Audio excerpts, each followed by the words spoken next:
Prima è stato accerchiato e poi colpito con un coccio di una bottiglia di vetro all'occhio, vittima dell'aggressione un 19enne di Pieve di Soligo che domenica, attorno alle 4 di notte, mentre era all'esterno del locale Next in via Montà a Padova, è stato preso di mira da un gruppo di 4 ragazzi di origine nordafricana.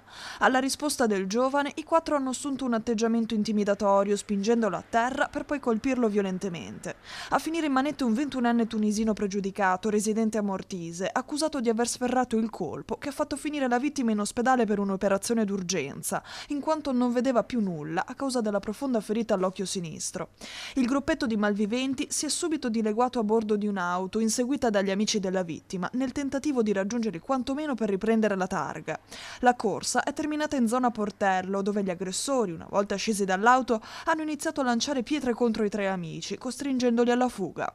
I 3 sono quindi tornati nei pressi del locale, dove hanno fornito agli agenti della questura di Padova una descrizione dettagliata dell'auto. I poliziotti sono infatti riusciti a risalire all'abitazione del 21enne in zona Mortise. Il giovane si trovava ancora all'interno della macchina, visibilmente agitato, con ancora il sangue su mani, volto, vestiti e sulla carrozzeria dell'auto. Per questo è stato arrestato con l'accusa di lesioni personali gravi in concorso, aggravate dall'uso di oggetti antioffendere. Il questore di Padova, Marco Dorisio, ha inoltre attivato l'ufficio immigrazione per l'avvio di revoca del permesso di soggiorno.